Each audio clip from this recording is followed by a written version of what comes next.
आज उत्तर प्रदेश की पहचान एक्सप्रेस प्रदेश के रूप में सशक्त हो रही है।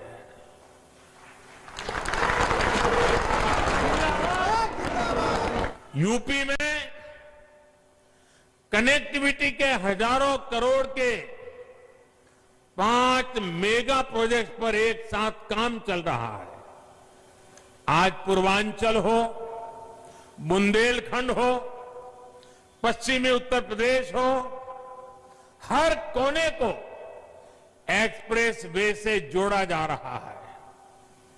देश के 2 बड़े और आधुनिक डिफेंस कॉरिडोर में से एक हमारे उत्तर प्रदेश में ही बन रहा है। भाइयों बहनों, रोड ही नहीं बल्कि एयर कनेक्टिविटी को भी सुधारा जा रहा है। 3-4 साल पहले यूपी में सिर्फ 2 बड़े एयरपोर्ट ही प्रभावी रूप से काम कर रहे थे। आज करीब 1 दर्जन एयरपोर्ट यूपी में सेवा के लिए तैयार हो रहे हैं। यहां वाराणसी के एयरपोर्ट के विस्तारीकरण का काम चल रहा है। प्रयागराज में एयरपोर्ट टर्मिनल जितनी तेजी से बना, उसने एक नया रिकॉर्ड ही बना दिया था। इसके अलावा कुशीनगर के एयरपोर्ट को भी इंटरनेशनल एयरपोर्ट के रूप में विकसित किया जा रहा है। नोएडा के जेवर में इंटरनेशनल ग्रीनफील्ड एयरपोर्ट पर भी तेजी से काम चल रहा है। साथियों, जब किसी क्षेत्र में आधुनिक कनेक्टिविटी का विस्तार होता है तो इसका बहुत बड़ा लाभ हमारे किसानों को भी होता है, खेती को होता है।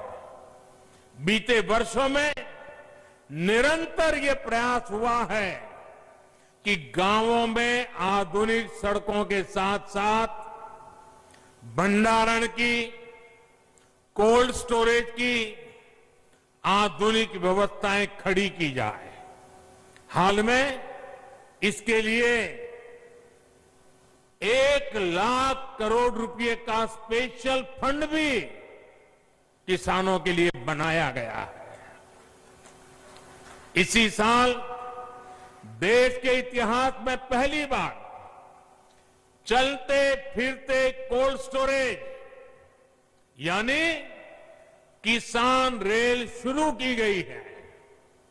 इन प्रयासों से किसानों को नए बाजार मिल रहे हैं, बड़े शहरों तक उनकी पहुंच और बढ़ रही है और इसका सीधा प्रभाव ये पड़ रहा है, यानी कि उनकी आय पर भी इसका प्रभाव पड़ रहा है।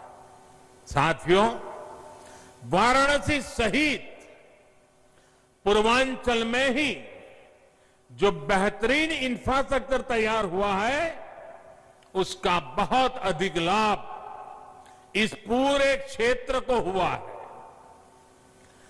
वाराणसी में पेरिसेबल कार्गो सेंटर बनने के कारण अब यहां के किसानों को अब फल और सब्जियों को स्टोर करके रखने और उन्हें आसानी से बेचने की बहुत बड़ी सुविधा मिली है।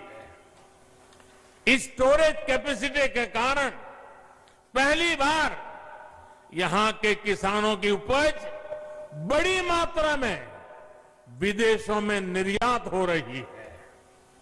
आज बनारस का लंगड़ा और बनारस की दशहरी आम लंदन और मिडल ईस्ट में अपनी खुशबू बिखेर रहा है। अब बनारस के आम की डिमांड विदेशों में भी निरंतर बढ़ रही है। अब यहां जो पैकेजिंग की सुविधाएं तैयार हो रही है, उस वजह से पैकिंग के लिए दूसरे बड़े शहरों में जाने की जरूरत अब नहीं रहेगी। आम के अलावा इस साल यहां की ताजा सब्जियां भी दुबई और लंदन पहुंची है। ये एक्सपोर्ट हवाई मार्ग से हुआ है, यानी बेहतर हवाई सेवाओं का सीधा लाभ यहां के छोटे से छोटे किसानों को हो रहा है।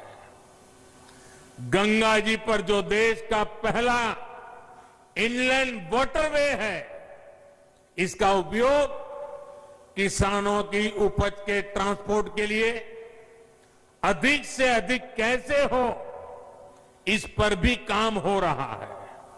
साथियों, सरकार के प्रयासों और आधुनिक इंफ्रास्ट्रक्चर से किसानों को कितना लाभ हो रहा है, इसका एक बेहतरीन उदाहरण चंदौली का काला चावल, ब्लैक राइस है। ये चावल चंदौली के किसानों के घरों में समृद्धि लेकर के आ रहा है। चंदौली के किसानों की आय को बढ़ाने के लिए 2 साल पहले काले चावल की एक वैरायटी का प्रयोग यहां किया गया था।